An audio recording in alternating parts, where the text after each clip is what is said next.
अस्सलामुअलैकुम student.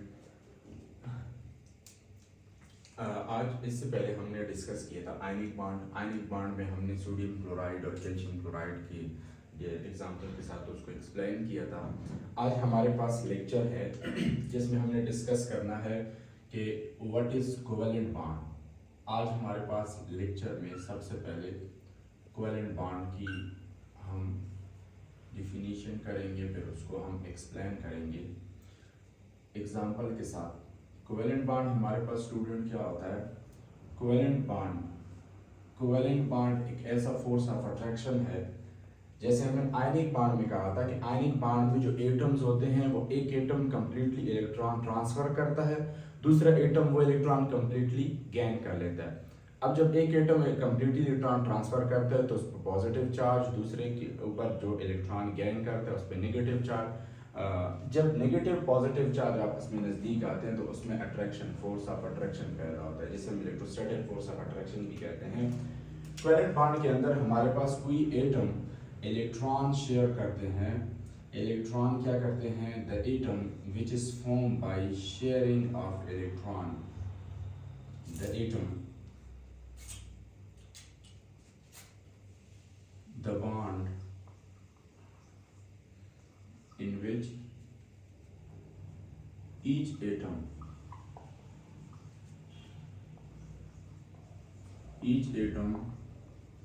share its valence electron, जिसमें हर atom क्या करता है? अपने वैलेंस इलेक्ट्रॉन को शेयर करता है, वैलेंस इलेक्ट्रॉन्स। अब वैलेंस इलेक्ट्रॉन्स वो एक भी शेयर कर सकता है, दो भी शेयर कर सकता है, तीन भी शेयर करता है। उसके मुताबिक इसके टाइप्स बनेंगे जिसे हम आगे डिस्कस करेंगे। तो ये हमारे पास वैलेंस का जो कोवेलेंट बॉन्ड है वो ये, इसके कंसेप्ट ये है कि ये हमारे पास एक ऐसा बॉन्ड है जिसमें ईच एटम क्या काम करता है? हर एटम इलेक्ट्रॉन शेयर करता है। इलेक्ट्रॉन क्या करता है? शेयर करता है। इलेक्ट्रॉन शेयर करते हैं। अगर ईच एटम का मतलब ये है कि दो एटम के दरमियान बॉन्ड है, लेट्स सपोज कार्बन और कार्बन के दरमियान बॉन्ड है, तो ये कार्बन भी इलेक्ट्रॉन शेयर करेगा इस बॉन्ड फॉर्मेशन के लिए, और दूसरा कार्बन भी क्या करेगा? इलेक्ट्रॉन शेयर करेगा।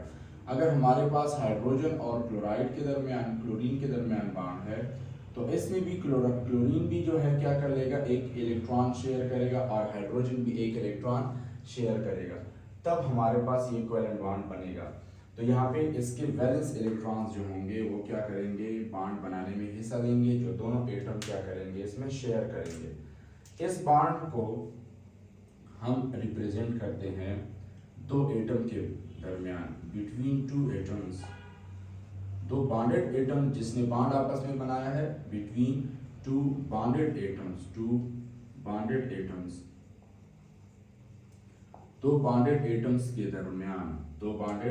एटम्स के दरमियान, वी ड्रॉ डैश। हम क्या करते हैं? इसको डैश के साथ जाहिर करते हैं। दो बॉन्डेड एटम, लेट्स सपोज हमारे पास एक न्यूक्लियाई है X, एक एटम है X, दूसरा एटम है Y। तो एक एटम X और दूसरा एटम Y के दरमियान हम क्या करते हैं? बॉन्ड को शो करने के लिए हम इसमें डैश लगा लेते हैं। तो ये कोवेलेंट बॉन्ड की क्या है? रिप्रेजेंटेशन है, इसमें हम डैश लगाते हैं। अब कोवेलेंट बॉन्ड, जैसे मैंने आयनिक बॉन्ड का जिक्र किया था कि आयनिक बॉन्ड हमारे पास बनता है मेटल और नॉन मेटल के दरमियान। मेटल इलेक्ट्रॉन डोनर्स होते हैं, नॉन मेटल इलेक्ट्रॉन क्या होते हैं? एक्सेप्टर होते हैं। यहाँ पे केस चेंज है। यहाँ पे हमारे पास चूंकि इलेक्ट्रॉन कंप्लीटली ट्रांसफर नहीं होते, शेयर होते हैं, इलेक्ट्रोनेगेटिविटी इतनी ज़्यादा डिफरेंस नहीं होता कि जिसमें इलेक्ट्रॉन कंप्लीटली जो है वो दूसरे एटम में चला जाता है, शिफ्ट हो जाता है। यहाँ पे एटम्स, इलेक्ट्रॉन्स क्या करते हैं? शेयर करते हैं। तो covalent bond is form between non metal and non metal. Covalent bond किसके दरमियान बनेंगे? नॉन मेटल के दरमियान। Is form by between non metal and non metal. किन के दरमियान? नॉन मेटल के दरमियान and non metal.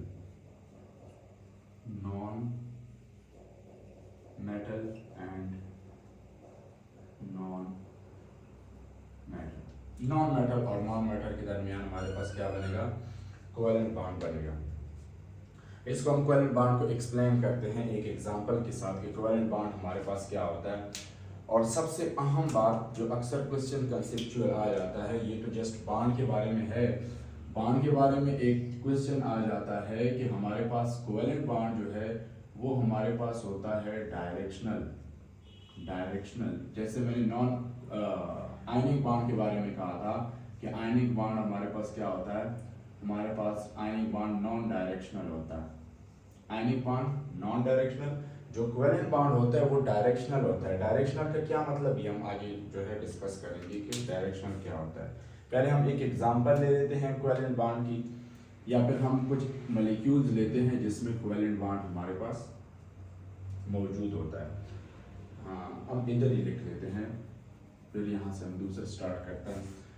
Covalent bond की जो एग्जांपल है उसमें हमारे पास एग्जांपल में आ जाता है, जिस तरह हमारे पास हाइड्रोजन और हाइड्रोजन के दरमियान बॉन्ड आ जाता है, हमारे पास हाइड्रोजन और क्लोरीन के दरमियान बॉन्ड आ जाता है, हमारे पास क्लोरीन और क्लोरीन के दरमियान बॉन्ड आ जाता है, और हमारे पास और भी मुख्तलिफ सारे बॉन्ड आ जाते हैं जिसमें carbon, let suppose carbon CH4 के केस में हाइड्रोजन के साथ क्या बनाते हैं, 4 हाइड्रोजन के साथ सिंगल बॉन्ड बना लेते हैं, 4 बॉन्ड टेट्राहाइड्रोजन बनाता है। इस तरीके से ये क्या करता है, बॉन्ड बनाता है।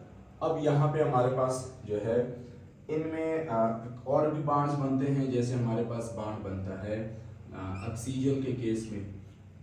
यहाँ पे देखिए 2 लाइन के साथ मैंने ड्रा किया, या एग्जांपल में टाइप्स में आएगा, तो यहाँ पे 2 कोवेलेंट बॉन्ड है, एक ही दोनों ऑक्सीजन के दरमियान। इस तरीके से हमारे पास आ जाता है नाइट्रोजन में हमारे पास 3 बॉन्ड्स होते हैं, जो कि आगे हम डिस्कस करेंगे इसके एग्जांपल की 3 बॉन्ड बनाता ही क्यों है, क्यों इसको 3 बॉन्ड की ज़रूरत है, और इस 3 बॉन्ड्स बनते हैं तो उसको हम कौन से टाइप्स में कंसीडर करते हैं, ट्रिपल, डबल और सिंगल। हमारे पास इसके टाइप्स आ जाते हैं।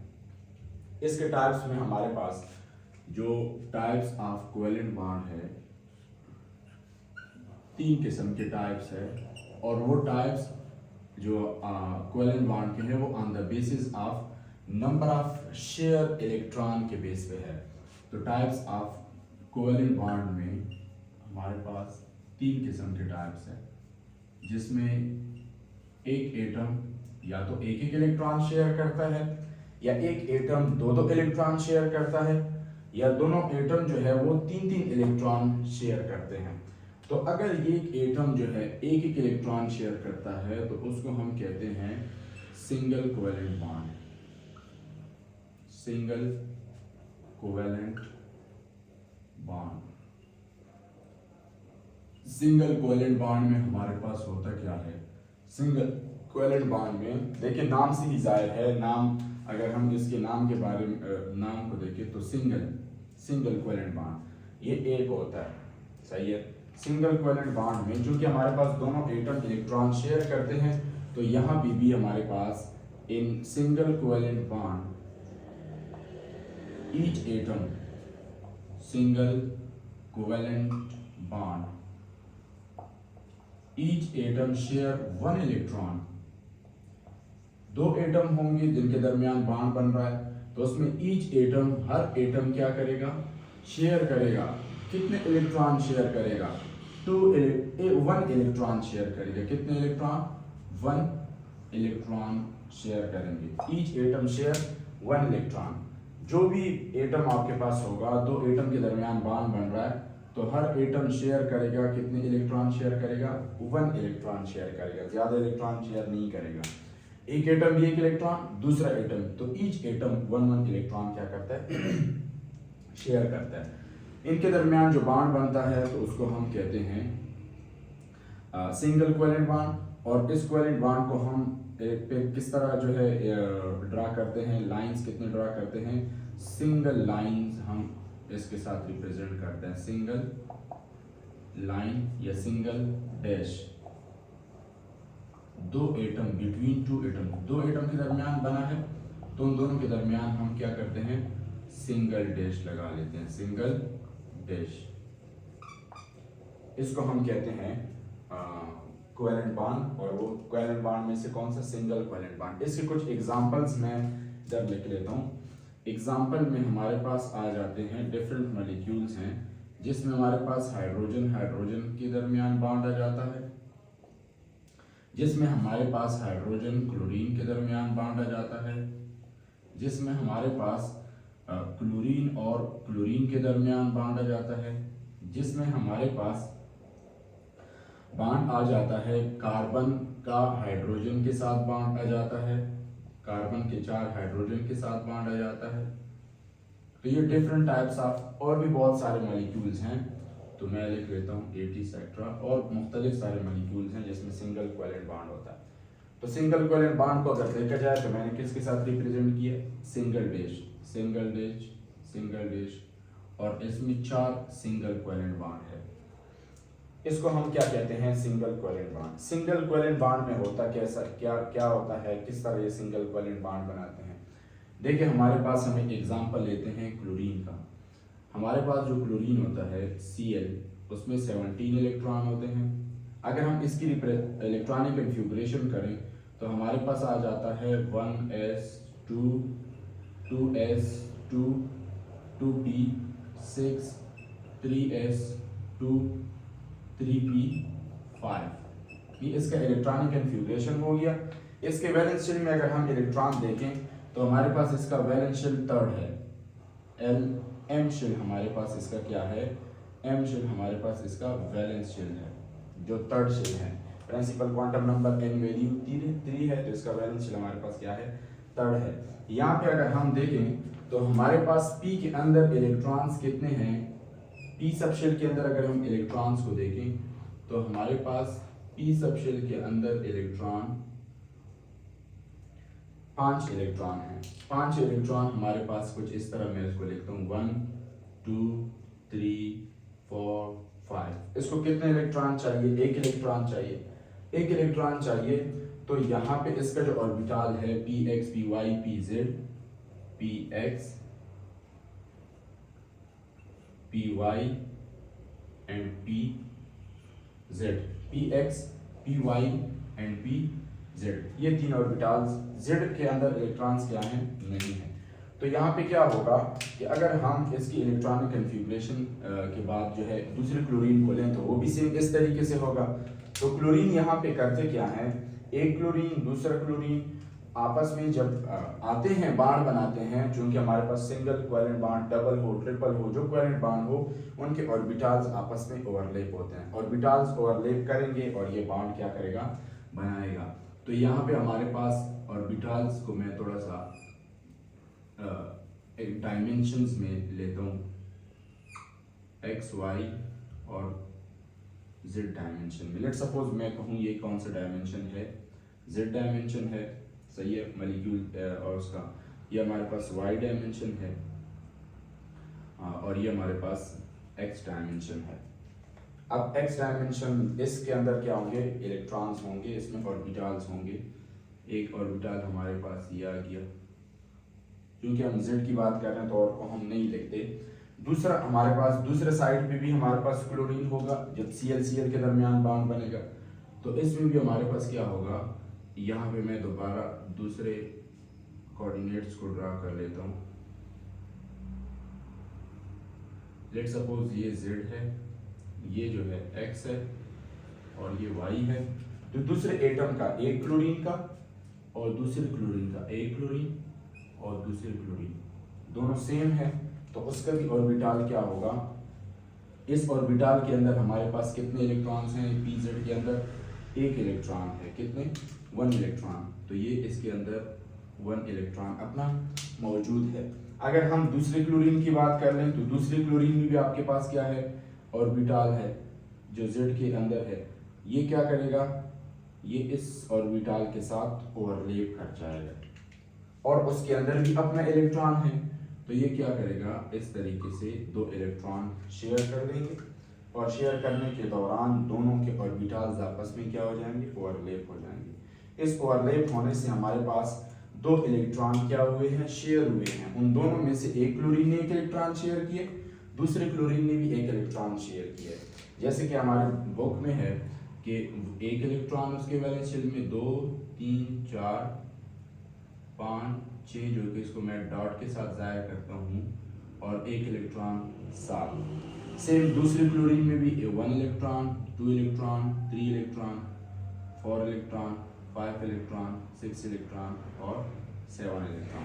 अब इस 7 इलेक्ट्रॉन के बाद ये क्या करता है कि ये एक एक इलेक्ट्रॉन, जो ये वाला इलेक्ट्रॉन है, ये आपस में शेयर कर लेता है और इनके दरमियान कोवेलेंट सिंगल कोवेलेंट बॉन्ड बन जाता है। सेम हम बात करते हैं डबल कोवेलेंट बॉन्ड की तरफ आते हैं। डबल कोवेलेंट बॉन्ड में हमारे पास क्या है, इसको हम पहले डिफाइन करेंगे। ये सारे जो है हमारे पास सिंगल कोवेलेंट बॉन्ड ही क्या करते हैं, बनाते हैं। हम आते हैं डबल कोवेलेंट बॉन्ड की तरफ। Double covalent bond, double covalent bond जैसे सिंगल कोवेलेंट बॉन्ड में देखिए, आपको ऑलरेडी अगर आपको सिंगल कोवेलेंट बॉन्ड का पता चल गया तो डबल कोवेलेंट बॉन्ड आपके लिए आसानी है।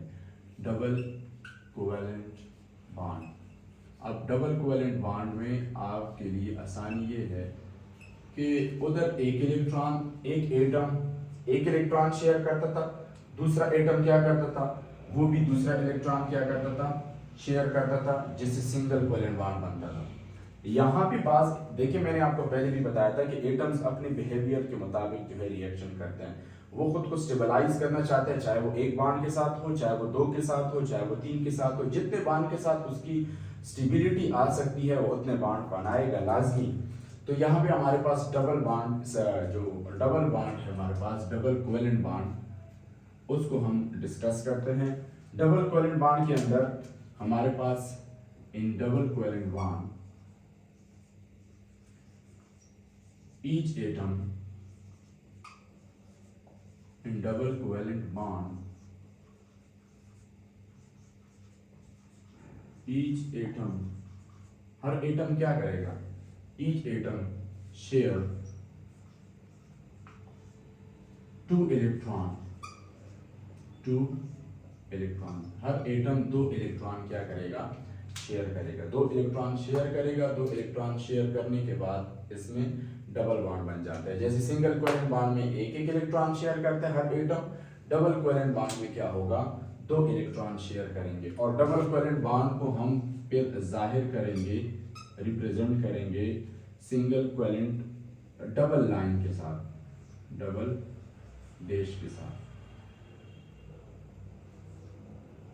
डैश लगाएंगे 2 एटम के दरमियान, और कितने डैश, डबल डैश के साथ, जो हमारे पास कुछ ऐसा बन जाएगा। सपोज अगर मैं बिटवीन 2 एटम्स, 2 बॉन्डेड एटम्स, जो 2 बॉन्डेड एटम्स है उनके दरमियान हम डबल बॉन्ड लगा लेंगे, 2 डैश लगा लेंगे बिटवीन बॉन्डेड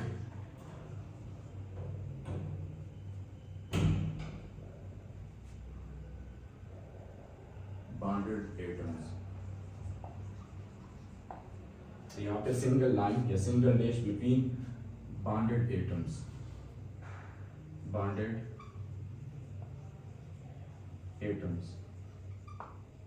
यहाँ पे double bond, double dash between bonded atoms.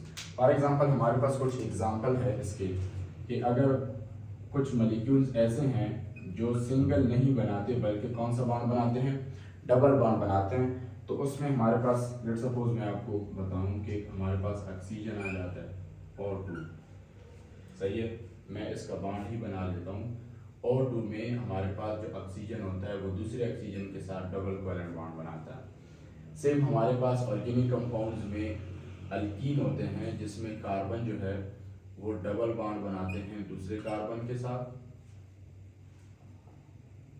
जैसे हमारे पास इस स्ट्रक्चर में है अल्कीन, एक कार्बन ने दूसरे कार्बन के साथ डबल बॉन्ड बनाया, सही है। अल्कीन में भी होते हैं, इसके अलावा जो है दूसरे बॉन्ड भी ऐसे होते हैं, डबल बॉन्ड, मुख्तलिफ तरीकों से डबल बॉन्ड जो है वो बन सकते हैं। ऑर्गेनिक केमिस्ट्री में बहुत ज़्यादा है। अब इसको हम डिस्कस करते हैं, हम ऑक्सीजन की ही डिस्कशन करते हैं यहाँ पे, या फिर हम चलो इसकी डिस्कस कर लेते हैं, कार्बन और कार्बन की डिस्कशन करते हैं। यहाँ पे अगर हम देखें कार्बन का इलेक्ट्रॉनिक कन्फिगरेशन, तो कार्बन हमारे पास 4 वैलेंस इलेक्ट्रॉन क्या करता है, इसके अंदर 4 वैलेंस इलेक्ट्रॉन होते हैं।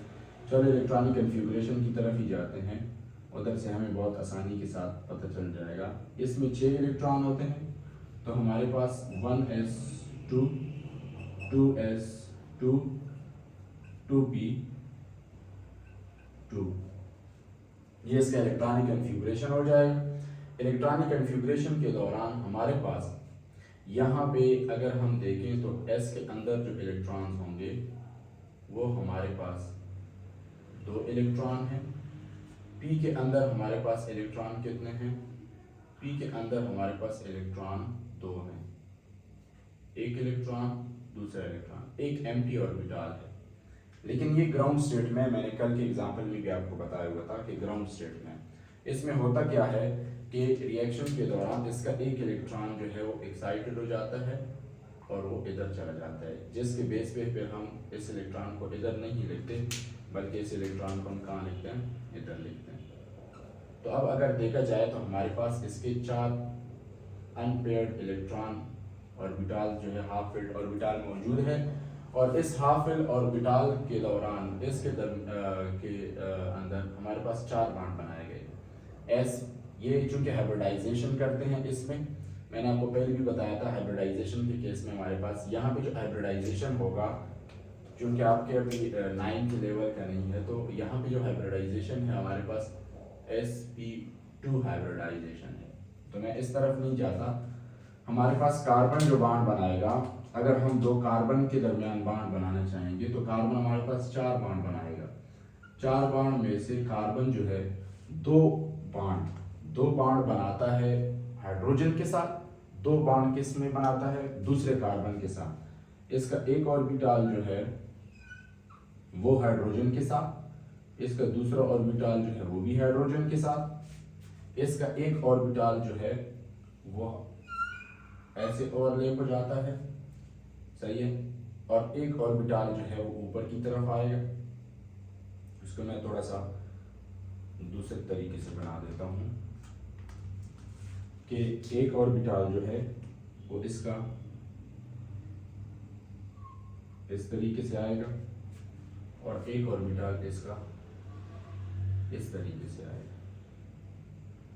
अब नेक्स्ट हमारे पास जो है दूसरा कार्बन है। दूसरे कार्बन में भी क्या होगा? एक कार्बन, सही है, थोड़ा सा इधर ड्रा करते हैं। एक कार्बन का एक ऑर्बिटल, एक कार्बन का दूसरा ऑर्बिटल, और इसी के 2 और ऑर्बिटल जो हैं उसमें से एक ऑर्बिटल हमारे पास ऐसे, जिसमें इसमें भी एक इलेक्ट्रॉन है। अगर इलेक्ट्रॉन की वो ड्रा करें तो हमारे पास इधर भी इसका एक इलेक्ट्रॉन है, इधर भी एक इलेक्ट्रॉन है, इधर भी एक इलेक्ट्रॉन है, इसके पास भी एक इलेक्ट्रॉन था जो उधर से शुरू हुआ, उसके साथ भी एक इलेक्ट्रॉन था, इसके साथ भी एक इलेक्ट्रॉन है और इधर भी एक इलेक्ट्रॉन है। अब होता क्या है, इधर एक और ऑर्बिटल जिसको हम कहते हैं इस तरीके से कि ऑर्बिटल की ओवरलैपिंग, सही है, इसमें इसके साथ भी एक इलेक्ट्रॉन है, इसको हम ऐसे ड्रा करेंगे। तो ये हमारे पास यहाँ पे 2 किस्म के बॉन्ड बनते हैं, एक हमारे पास पाई बॉन्ड बनता है, एक हमारे पास सिग्मा बॉन्ड। ये हमारे पास सिग्मा बॉन्ड और ऊपर जो हमारे पास है वो पाई बॉन्ड बन रहा है। ये सिग्मा बॉन्ड होगा और ऊपर हमारे पास कौन सा बॉन्ड होगा? पाई बॉन्ड होगा। क्योंकि मैंने ऑलरेडी आपको ऑर्बिटल कंसेप्ट में ये बताया था कि या तो साइड वाइज ओवरलैपिंग करेंगे या लीनियर। अगर लीनियर ओवरलैपिंग है तो हमारे पास क्या है, ये इसमें ओवरलैपिंग जो है लीनियर की हालत में ये सिग्मा बॉन्ड बनाता है और ये पाई बॉन्ड बनाता है। पाई बॉन्ड वीक होता है, ये स्ट्रॉन्ग होता है। तो कार्बन डाइऑक्साइड उसके केस में हमारे पास कार्बन और कार्बन के अल्कीन के केस में 2 बॉन्ड्स आपस में कार्बन कार्बन बनाते हैं। तो यहाँ पे एक बॉन्ड और दूसरा बॉन्ड, यहाँ पे देखिए एक कार्बन ने इस डबल बॉन्ड के अंदर जो है क्या शेयर किए? कितने इलेक्ट्रॉन? 1 इलेक्ट्रॉन, 2 इलेक्ट्रॉन, उसने भी 2 इलेक्ट्रॉन। तो 2 एटम शेयर 2 इलेक्ट्रॉन, दोनों एटम या ईच एटम शेयर 2 इलेक्ट्रॉन। इसने भी 2 इलेक्ट्रॉन, उसने भी 2 इलेक्ट्रॉन शेयर किए हैं। तो इस तरीके से हमारे पास क्या बना है? डबल कोवेलेंट बॉन्ड बना है। तो डबल कोवेलेंट बॉन्ड इधर भी हम देखें सेम इस तरीके से हम कार्बन डाइऑक्साइड में भी देख सकते हैं। एक कार्बन, उसके दूसरे साइड से एक साइड से ऑक्सीजन, उसके साथ ओवरलैपिंग, सही है, डबल बॉन्ड ऑक्सीजन के साथ, इस साइड पे भी डबल बॉन्ड ऑक्सीजन के साथ, कार्बन का इस तरीके से ऑक्सीजन के साथ बॉन्डिंग होते हैं। इसमें भी ओवरलैपिंग क्या होता है, एक शेल्स जो हैं इसके ओवरलैप हो जाते हैं, जो ऑर्बिटल्स होते हैं ओवरलैप हो जाते हैं। इस तरीके से दो डबल बॉन्ड जो है ये डबल बॉन्ड क्या करेगा, बनाएगा। तो इसमें हमारे पास अगर हम इसको ड्रा करते हैं, दो डैश के साथ क्या करते हैं, इसको ड्रा करते हैं और इसको हम फिर ऐसे लिखते हैं कि कार्बन कार्बन और उसका एक इलेक्ट्रॉन, दूसरा इलेक्ट्रॉन, तीसरा इलेक्ट्रॉन, चौथा इलेक्ट्रॉन, जिसके साथ आ जाता है हाइड्रोजन आ जाते हैं, एक हाइड्रोजन, दूसरा हाइड्रोजन, इसके इलेक्ट्रॉन्स, इस साइड से एक हाइड्रोजन, इस साइड से दूसरा हाइड्रोजन, इसके इलेक्ट्रॉन्स, और यहाँ पे इसके दो इलेक्ट्रॉन्स और इसके दो इलेक्ट्रॉन्स, जो कि आपस में क्या करता है, डबल बॉन्ड बना लेता है, सही है। तो इसमें हम क्रॉस के साथ एक इलेक्ट्रॉन्स को हम डॉट के साथ जाहिर करें, दूसरे के इलेक्ट्रॉन्स को हम क्रॉस के साथ जाहिर करें। तो ये हमारे पास है कोवेलेंट बॉन्ड, जिसे हम कहेंगे double covalent bond. Double covalent bond, single covalent bond हमारे पास इस तरीके से बन जाएंगे। तो यहाँ पे अगर हम देखें तो ट्रिपल कोवेलेंट बॉन्ड की तरफ हम जाएंगे। डबल कोवेलेंट बॉन्ड के बाद ट्रिपल कोवेलेंट बॉन्ड, फिर हम देखेंगे कि डायरेक्शनल और नॉन डायरेक्शनल में क्या फ़र्क है। नॉन डायरेक्शनल मैंने आपको बताया था, अब डायरेक्शनल की हम बात करेंगे। देखिए हमारे पास जो है triple covalent bond, triple covalent bond में नाम से ही जाहिर है triple covalent bond. Triple covalent bond में हमारे पास एक एटम 3 इलेक्ट्रॉन शेयर करेगा और दूसरा एटम भी 3 इलेक्ट्रॉन शेयर करेगा। Each atom in triple covalent bond, each atom share 3 electron. In triple covalent bond, each atom share 3 electron. Share 3 electron. 3 electron क्या करेंगे, शेयर करेंगे। कौन से इलेक्ट्रॉन, वैलेंस इलेक्ट्रॉन।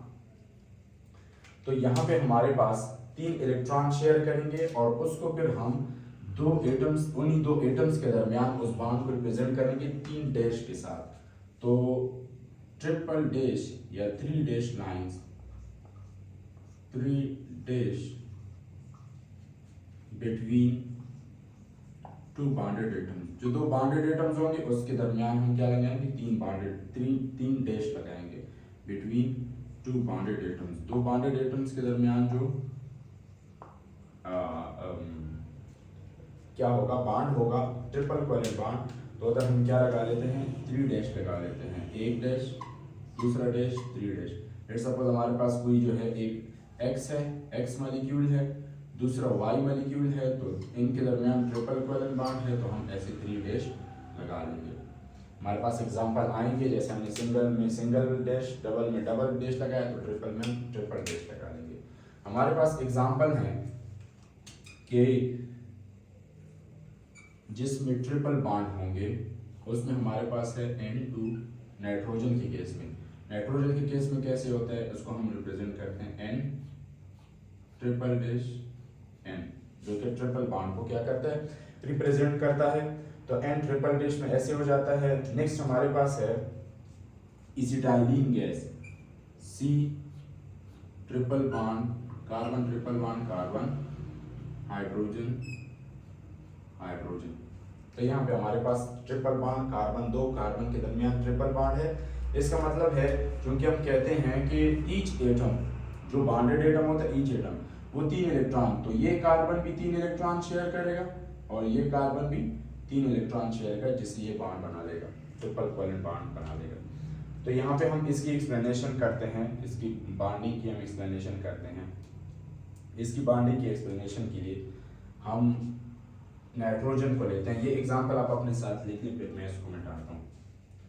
ये एग्जांपल N2 NN के दरमियान और इसके दरमियान, इधर से हम दोबारा इसको स्टार्ट कर देते हैं, एक एग्जांपल लेते हैं। N2 के केस में हमारे पास अगर हम नाइट्रोजन की इलेक्ट्रॉनिक कन्फिगरेशन देखें तो नाइट्रोजन हमारे पास 5 ग्रुप से ताल्लुक़ रखता है, इसमें 7 इलेक्ट्रॉन हैं, तो 1s2 2s2 2p3, जिसमें हमारे पास 7 इलेक्ट्रॉन पूरे हो गए। अगर हम p की बात कर लें तो यहाँ पे p में हमारे पास 3 इलेक्ट्रॉन मौजूद है। p के अंदर हमारे पास कितने इलेक्ट्रॉन मौजूद है? p के अंदर हमारे पास 3 इलेक्ट्रॉन। मैं इधर ही ड्रा करता हूँ, एक s के अंदर हमारे पास है, क्योंकि दोनों शेल सेकंड शेल है, वैलेंस शेल है, एल शेल है, और p में हमारे पास कितने इलेक्ट्रॉन्स हैं? p में हमारे पास 3 इलेक्ट्रॉन मौजूद है। p में 1 2 3, जो हमारे पास px py और pz है, और ये हमारे पास s ऑर्बिटल 2s ऑर्बिटल। यहाँ पे क्या होता है, यहाँ पे एक नाइट्रोजन और दूसरा नाइट्रोजन आ जाता है। एक का हमारे पास क्या होता है कि ऑर्बिटल शेयर कर लेते हैं, दूसरी भी ऑर्बिटल शेयर कर लेते हैं, जिसमें एक नाइट्रोजन के दरमियान और दूसरे नाइट्रोजन के दरमियान 3 इलेक्ट्रॉन, उसके वैलेंस इलेक्ट्रॉन, और 2 इसकी s वाले ऑर्बिट इलेक्ट्रॉन और 3 इसके p वाले इलेक्ट्रॉन, ये आपस में क्या करते हैं? बॉन्डिंग कर लेते हैं। इसमें ऑक्टेट भी अगर हम देखें तो 2 इलेक्ट्रॉन और 3 इलेक्ट्रॉन, हमारे पास 5 और 3 8 इलेक्ट्रॉन, शेयर्ड इलेक्ट्रॉन।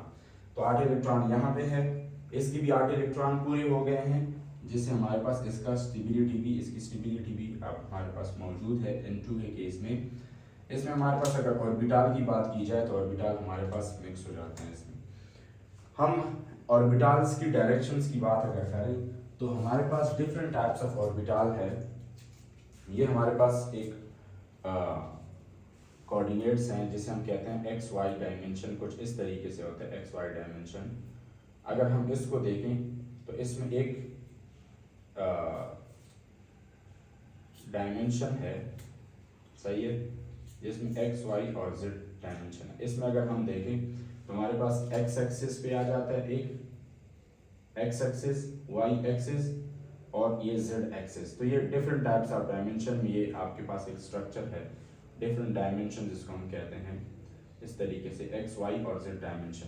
इसमें ऑर्बिटल्स की अगर हम बात कर लें तो ऑर्बिटल्स हमारे पास ऐसे कैसे आते हैं। लेट्स सपोज हमारे पास एक ऑर्बिटल है जो कि एक्स एक्सिस पे क्या है, लोकेट करता है, एक्स एक्सिस पे इस तरीके से लोकेट करता है।